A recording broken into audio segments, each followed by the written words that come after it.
Hello and welcome to Beat 'em Up Wrestling. This is the AEW May 13th, 2020 edition from the Daily's Place. Place. Plaza. Place? Daily Place? Plaza? I don't know. I think it's Place. It started off with the opening segment with Lance Archer because they were supposed to say something to rebuttal. Jake the Snake came out. And they were talking crap again, basically trying to say Brandy needs to be like the traditional housewife. So women's spot is in the kitchen. Shots were fired, and Cody responds, revving up his what is it? His F-150. No, I don't even know what it was. Truck. Yeah, it was I don't know.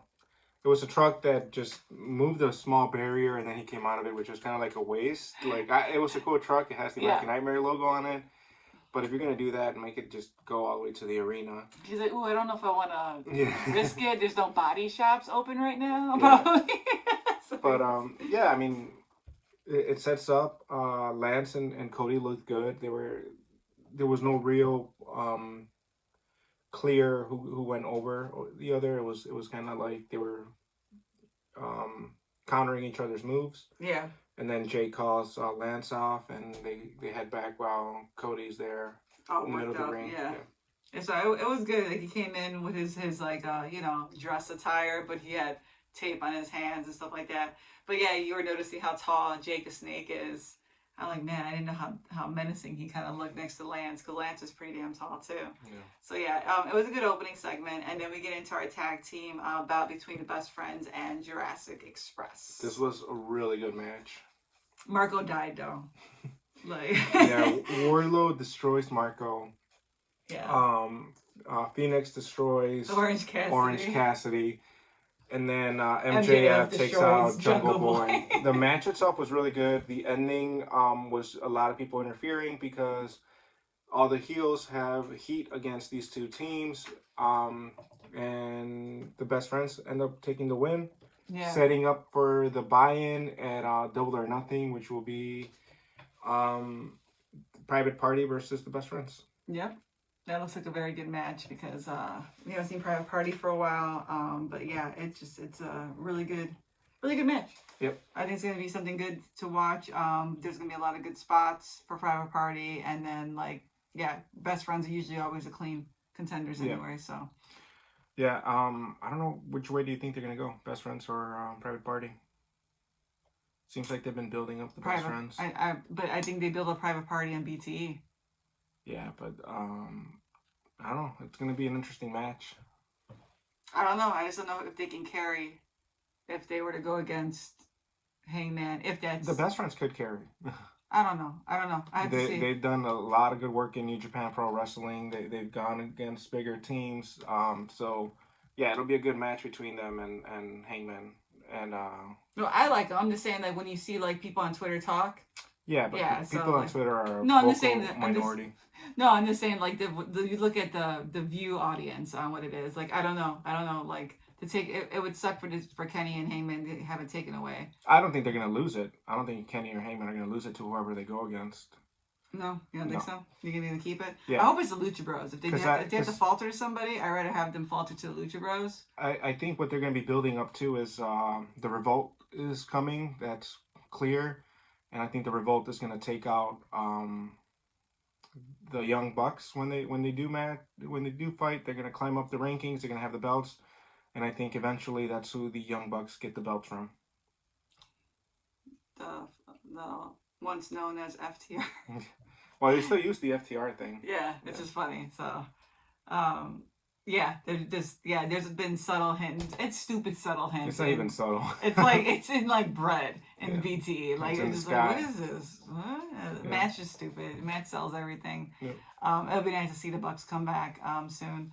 But then we get into the women's 4-way, which was Hikaru Shida versus Chris Statlander versus Penelope Ford versus Britt Baker. This was a good match. Yeah. Penelope is just amazing. I don't know if I've said that enough, but they don't always talk about her as a top contender when they talk like about top contenders. But the girl's smooth as far as wrestling's concerned. Some of the best sequences was between her and Hikaru. Yeah. I think I know that Chris Statlander is a fan favorite, and she did good here. But I think it was the stuff that Penelope and Hikaru were able to do was really good. Britt Baker was awesome in Yeah, this Britt match. Baker just went nuts. The ending where she no longer cared about the number one contendership. She she just took out Chris Statlander, so that's gonna build up to something outside. I love that she puts on a glove before she does her mandible claw. Yeah, that was funny. She was like, "Oh, safety first," and it's just like there was no reason for her to just be out there trying to destroy her at like after the match was over. She was just like, "Nah," you know. So then kicks it off, and then it sets up for Nyla to beat Shida with the kendo stick, and I think they're setting it up for a no disqualification match. Yeah, a double or nothing, which would be nice because Shida would definitely it would showcase her a little more if she was able to just go at Nyla like, you know, balls to the walls crazy. She hasn't done that running knee off the chair for a while, so it'd be cool to bring it back. Yeah, definitely, I agree. And then we get into Kenny Omega and Matt Hardy versus Proud and Powerful. This match was just so much fun. Another good match. Proud and Powerful are just so good. I'm so glad they're back on television. I missed them a lot. Ortiz is just ridiculous. Like the way he takes hits, the flops, you know, the selling, his tiger claw. Yeah, I mean, Proud and Powerful are another. What is it? Tiger scratch, tiger, whatever. Tiger. Yeah, I forgot what he calls it. Just it's so good. It's so good. It just, yeah. They are another good tag team, and I want to see more out of them. I wish AEW would take them more than just being the henchmen of Jericho. Yeah, definitely. They need a little more to be showcased as a little more serious. Yeah. Be a legit really good. Threat. Sammy coming out with a neck brace and trying to disrupt the match with a chair because he's mad at Matt Hardy for running him over. Yeah, and you hear Matt Hardy like scream like you walked into it. They get the Twisted Fate. Was it a Twisted Fate? Right. He gets the Twisted Fate on his messed up neck, and he rolls out and has his hand up like he sees God. You know, like he's about to die. But it was good, definitely good. I was a little worried there because for a minute there I was like, man, Kenny can't lose again, man. Yeah. Like you really can't have the man lose that much. But they take the win.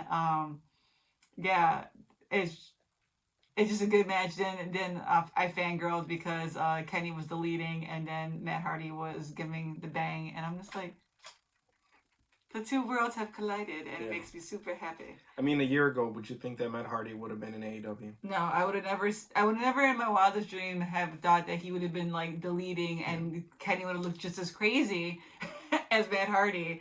And then just looking at them doing the bang was like. Yeah. I mean, once Matt Hardy signed with WWE, which was what, 3 years ago, I never even imagined him being in the same ring as Kenny Omega. And this was really cool. Nice fan service, setting up for what will be announced later on that the Inner Circle has plans for. Just thinking about what you said, like thinking about like 3 years ago, we would have never thought there would have been another like organization. Yeah, just all this. We're putting our hopes on ROH and New Japan Pro Wrestling teaming up and making something in America. Yeah, and then something just came out of all the New Japan boys and ROH boys. So I mean, it's good to see. But then we get a MJF match against Lee Johnson. Good dominant match too. Good dominant match. He's such an ass. Yeah. He's just an ass. Shawn Spears throughout this whole night is just ridiculous. He's like hitting pieces of wood, make noise, and he's clapping. Last time he had the air horn. And he was just like, this guy is money. He owes me money. Like, yeah, Shawn Spears in the crowd on the corner of the wrestlers and the workers that they have there. It definitely sets the match. It makes a difference because if you go back to Raw, it's really quiet. And that moment that Becky had, like, I think if it would have had at least some of the wrestlers out in the ring cheering for her, it would have like helped a little bit. It was super sad to see her go being on top. And I think the wrestlers outside the ring for AEW really set the tone for it. Yeah, definitely. So then MJF beats Lee Johnson, squashes him, and says that he has a match set up for Marco Stunt next week before he has to fight Jungle Boy. So he's going to punish Marco Stunt, and I think it's going to set up for Wardlow to also interfere and to set up a Wardlow Luchasaurus match. Hasn't he suffered enough? The guy was like killed by Lance Archer, killed by Brody Lee. Oh man, did he have Wardlow too? I feel I like he don't had know. Wardlow. I think Wardlow What is just. our dog eating? No, Okay. she just. I just got. And then, this was my disappointing match of the night. It was. You know what though? For all it's worth, though, Pineapple Pete was gonna go against Chris Jericho. But they went against. But he came out. He had pay-per-view size pyro. The guy came out and did his swag, and he did the rules of a Jabba. One offensive round, as Matt Hardy would say. It's just the way that he was set up. I really thought Pineapple Pete was going to either pull an upset or he was going to win due to disqualification because Chris Jericho came out with the full inner circle. But instead, we get a squash match where, yes, Pete gets a couple of offensive moves and then gets the Judas effect, and it's over. And I felt so disappointed because I was looking forward to Pineapple Pete shutting up Jericho after all the insults he's been throwing at him. But it wouldn't have hurt Jericho to lose the match, which that's what sucks about it.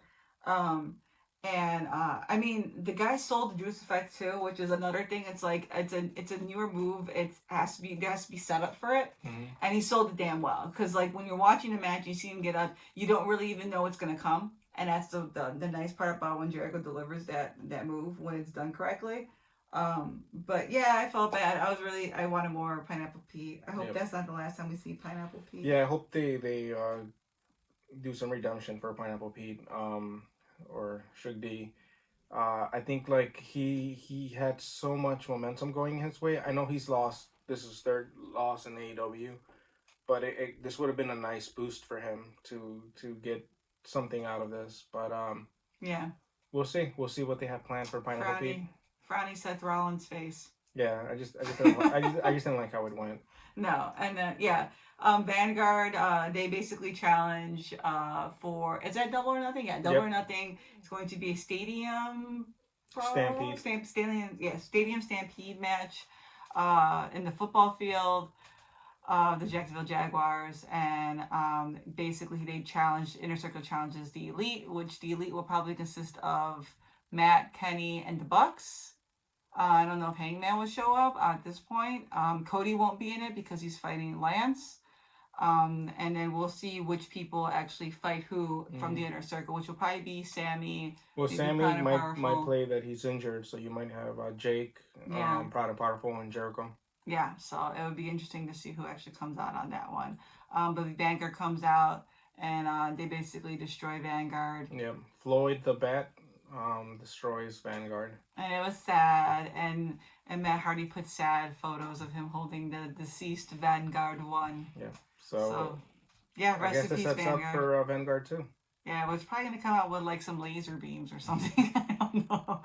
And then we get into the last match of the night, which is Brody Lee against CD, Christopher Daniels from SCU. CD looked good in this match. Yeah. I'm glad he had a good match. Best matches in AEW. I like Christopher Daniels. A lot of people give him heat for being older. I enjoy Christopher Daniels.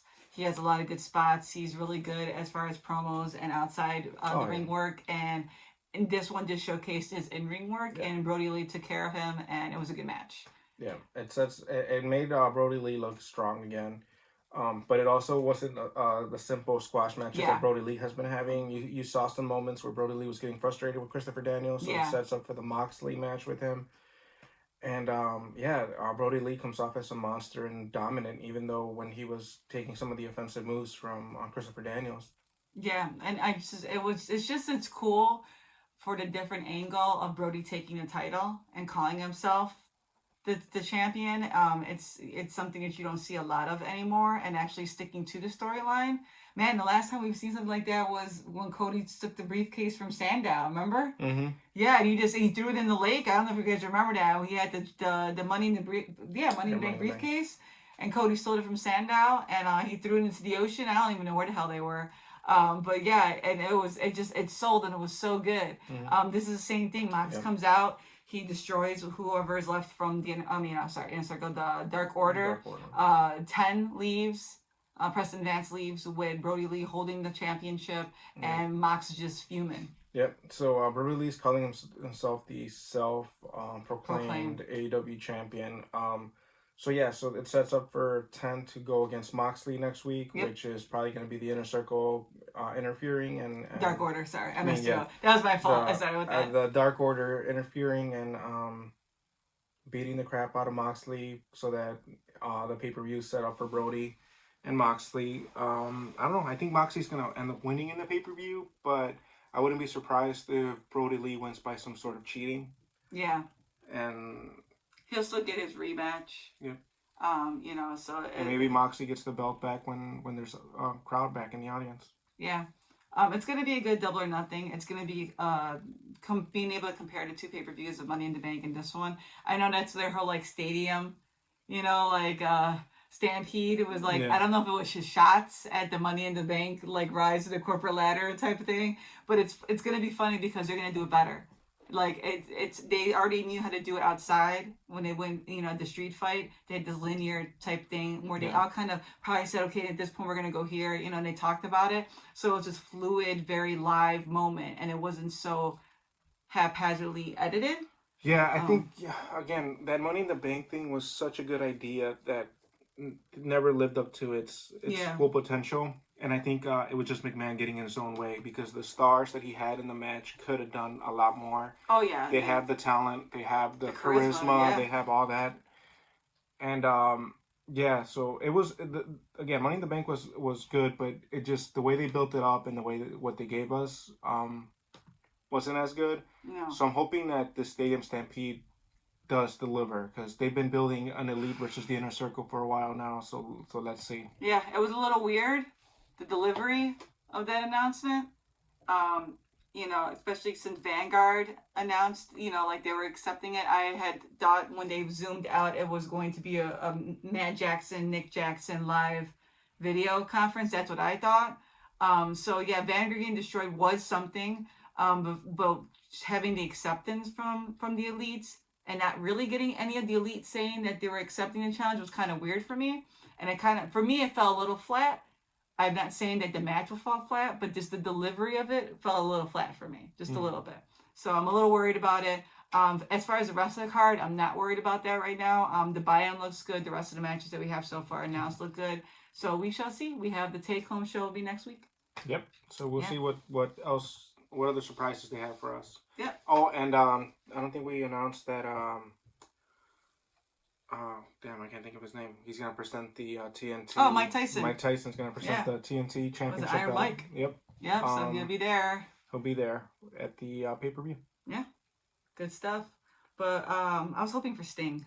Yeah, I think everybody was going for Sting. I'm like, it'd be so cool if Sting came because his contract expired, so it'd be really, that would have been pretty cool. But yeah, it's gonna be interesting. I'm almost feeling like I'm betting on Mike Tyson hitting somebody. Like I can feel like I can put money on that, and it might actually happen. Like he's gonna be ringside, and something's gonna happen.